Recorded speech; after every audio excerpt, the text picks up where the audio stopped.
जय जगन्नाथ सांग माने राधे राधे। आपण समस्त को हापी रज।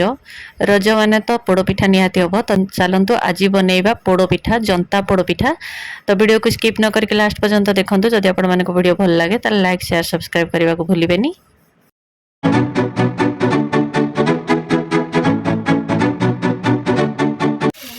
आमर पोड़पिठा प्रथम दरकार अरुआ चाउल। एठी मु नेइछि देसी घरुआ अरुआ चाउल। आपण माने चाहिए मार्केट रो जे कोनोसी अरुआ चाउल यूज कर परिबे।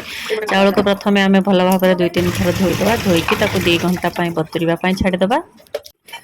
एबे मु गोटे नड़िया को नेइकी भांगी छोट छोट करके काटी नेइछि। आपण माने जदि चाहिए सेथि काजू किशमिश मध्य ऐड करि परिबे, किंतु मु केवल नड़िया देकी बनैबी।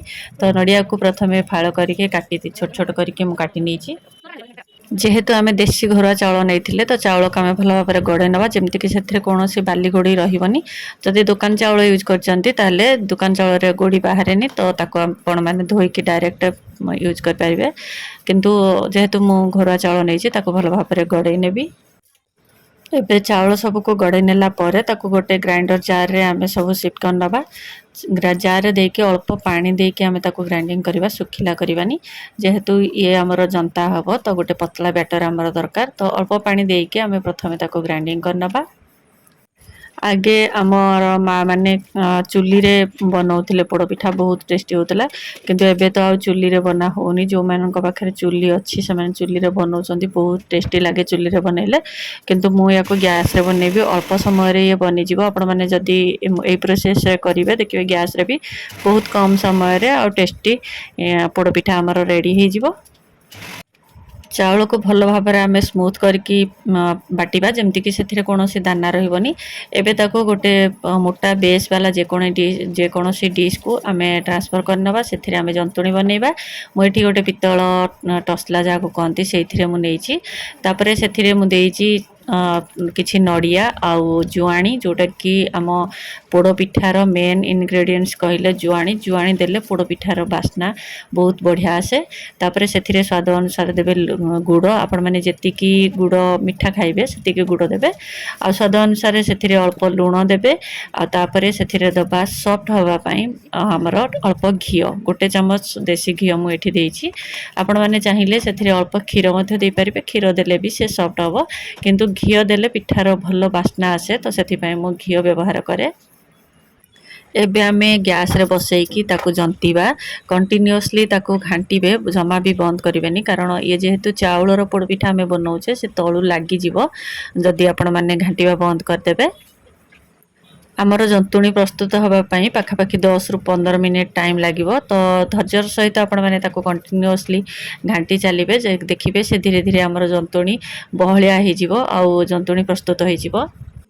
यही पोड़पिठार रेसिपी एटा किसी नुआ नुह कि नुआ वीडियो नुह। आपण माने तो एमती बहुत वीडियो देखिथिबे आ एमती बहुत पिठा भी बनैथिबे। किंतु मु जेमती प्रोसेस रे बनैथिली ताको मु आपण मानक सहित शेयर करिछि। तो वीडियो जदि आपण मानक भलो लागुथाय ताले प्लीज गोटे लाइक करिवे, शेयर करिवे। आ जदि मो चैनल रे नुआ अछंती प्लीज चैनल को सब्सक्राइब करनेबे।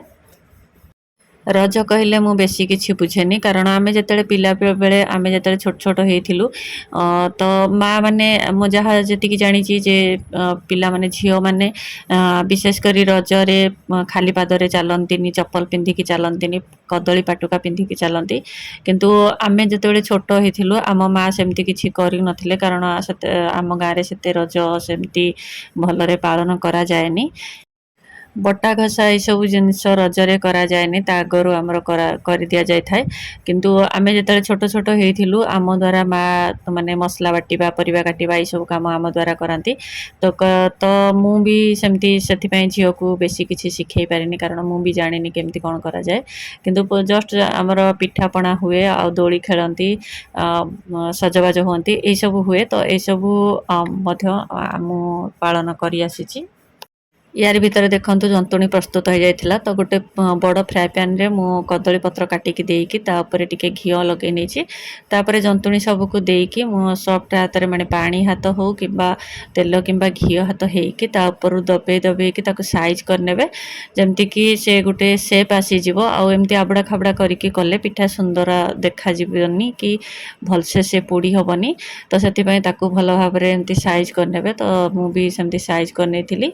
आ तापरे ताको गैस रे बसैकी आमे पोड़ीबा उपरे किछि घियो मध्य देई देबे आ जदी चाहिबे डेकोरेशन पई उपरे नडिया पाती आ तापरे काजू किशमिश एमती मध्य देई परिबे किंतु मु प्लेन करिछि आ मते पिठार कलर देखिकी लागुची जे टिके गुड़ माने मिठा टिके कम हेथिबो बोली तापरे एबे मु गैस ऑन करिकी पिठा को बसै देछि आ तापरे गोटे घोड़णी देकी हेमदस्ता को टाइट रहिबा पई तापरे दे देतिली 15-20 मिनिट गला परे देखंतु पिठा हमर तळपट पूरा हेई सारिछि तो ताकू मोटे तावा को लेउटे नेथिली आ 5 मिनिट मु एमती खोला रे बसै देबी जेमती कि तळपट मध्य टिके लाल हे जिवो एबे हमर देखंतु पोड़ो पिठा रेडी हे जाइछि बहुत सुंदर भाबरे ये पोड़ी हेछि चुली पोड़ पिठा भलिया ये पोड़ी पोड़ी की हबनी ये सॉफ्ट रहइबो खाइबा पई मध्य बहुत टेस्टी लागे याकू ठंडा हैला परे मु काटिबी वीडियो जदी आपण मानको भलो लागि थाए ता लाइक करबा को भूलिबेनी पुणी देखाबो आउ एक नुवा ब्लॉग्स रे से पर्यंत रहूची जय जगन्नाथ राधे राधे।